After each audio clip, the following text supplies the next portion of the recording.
मेरे प्रिय विश्ववासी, आज অতি সৌভাগ্যের বিষয় কি আমরা ঘুরতে ঘুরতে বৃন্দাবন ধামে এই ছত্রবনে এসেছি। ছত্রবনে এই আশ্রমের নাম বেলকিয়ারি আশ্রম। তো এখানে দেখলাম এক মাতাজি আছেন আর উনি খুব সুন্দরভাবে ঠাকুরজির সেবা পূজা করছেন। তো দেখে খুবই ভালো লাগলো।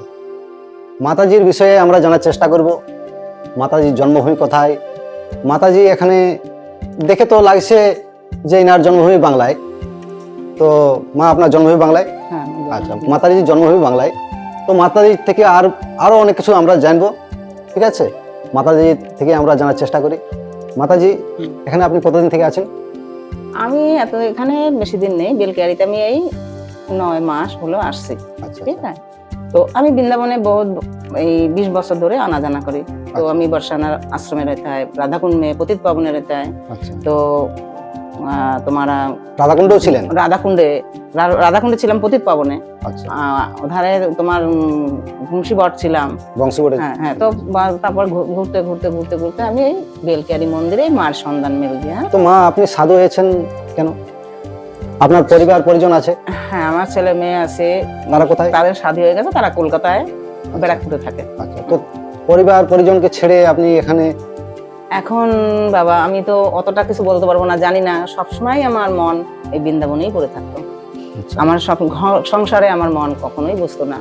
আমি সংসারে ঠাকুর সেবা দিতে বসলেও আমার ধ্যান থাকতো বৃন্দাবনে, যে আমি কবে বৃন্দাবনে যাব। আমি এই গৃহ সংসার ছেড়ে, মায়ার সংসার ছেড়ে আমি কবে বৃন্দাবনে রাধারানীর চরণ আশ্রয় করব, এটাই আমার মনের ইচ্ছা ছিল।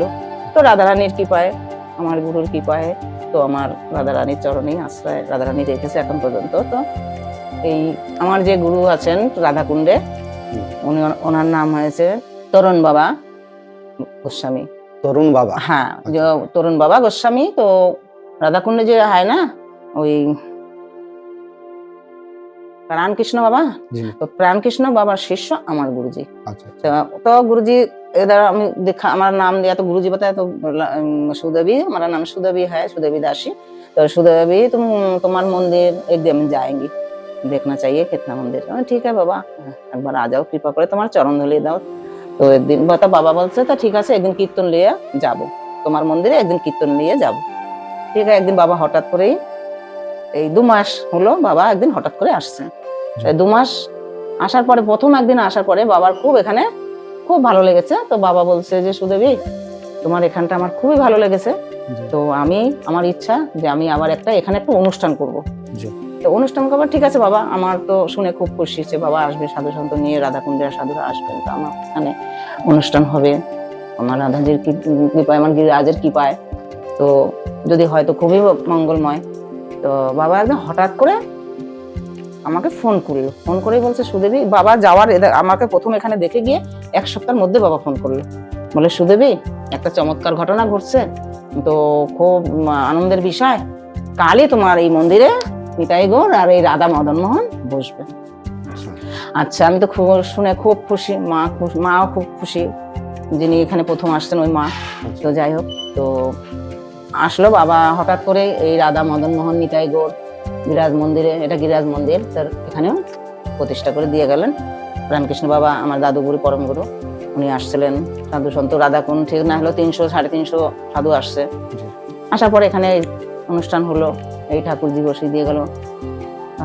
গুরুজি একই আমার কাছে অনুরোধ, সুদেবী আমি তোমাকে নিতাই গুরু যুগল দিয়ে গেলাম, আমার প্রাণ এই তুমি প্রাণ ভরে সেবা করো। তো আমি জানি না গুরুজি আমার কত কৃপা করেছে, সত্যি কৃপা করেছে, নাহলে আমি এই সেবা কেন পাবো? আমার মতো অধমের এই সেবা করার যোগ্য না আমি। গুরুর কৃপাতে, গুরুর কৃপা হয় কি বললাম, তো এই গুরুর কৃপাতে আমার এই যুগল সেবা, গিরিরাজের সেবা আমার এই দাসের চলছে, এই দাস করছে। এই দাসের তো কোনো যোগ্য নাই, অযোগ্য দেহ, উনি কৃপা করে যা করান তাই করি, কিছুই না জানি। बहुत सुंदर माँ, बहुत सुंदर। तो मेरे विश्वासियों, आप देखा माँ कितना भावपूर्ण ढंग से ठाकुर जी को सेवा कर रही है। আপনারা দেখলেন মা কত ভাবপূর্ণ ভাবে এখানে আছেন, ঠাকুরের সেবা করছেন। এই মানুষের জন্ম অতি দুর্লভ। শাস্ত্র বলছে দুর্লভ হো মানুষ দেহা দেহিনাং খানু ভঙ্গুর তত্রাপি দুর্লভং মন্যে বৈকুণ্ঠ প্রিয় দর্শন। এই মানুষের জন্ম অতি দুর্লভ।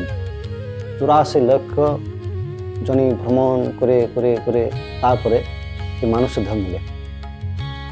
দুর্লভ, আপনাকে দুর্লভ বস্তু প্রাপ্ত হয়েছে, কিন্তু আবার ক্ষণভঙ্গ।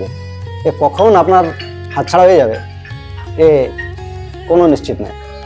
তো তাই এর থেকে আরো যেটা দুর্লভ বস্তু সেটা প্রাপ্ত করার জন্য চেষ্টা করা উচিত। সেটা কি? সাধু সঙ্গ। তত্রাপি দুর্লভং মন্যে বৈকুণ্ঠ প্রিয় দর্শন। বৈকুণ্ঠ জানি ভগবান, যে কুণ্ঠারহিত ভগবান, তিনার যে প্রিয় ভক্তগণ, তিনাদের সঙ্গ পাওয়া, তিনাদের সান্নিধ্য পাওয়া অতি দুর্লভ। তো আমাদের আজ সৌভাগ্য উদয় হয়েছে, আমরা ভ্রমণ করতে করতে এই মাতাজির কাছে এসেছি। আর মাতাজির এই ভাবপূর্ণ ঠাকুরজির প্রতি নিজের সমর্পণ দেখে খুবই ভালো লাগলো। আমাদের মনে একদম যা কিছু সংসারের প্রতি আসক্তি, সংসারের প্রতি মায়া মমতা, মাকে দেখে অনেকটা যেমন তিরোহিত হয়ে গেল। আমি নিজেকে ধন্য মনে করছি। আপনারাও এরকম বৃন্দাবন ধামে যে বা ধামে ধামে যে সাধু সুন্দরদের দর্শন করেন আর নিজের মানুষের জীবনকে সার্থক করেন, এটাই আমার অভিলাষা। জয় শ্রীকৃষ্ণ, জয় শ্রীকৃষ্ণ, জয় শ্রী রাধে জয় রাধে মা, জয় রাধে শ্রীকৃষ্ণ, রাধে রাধে রাধে রাধে মা। ধন্যবাদ বাবা।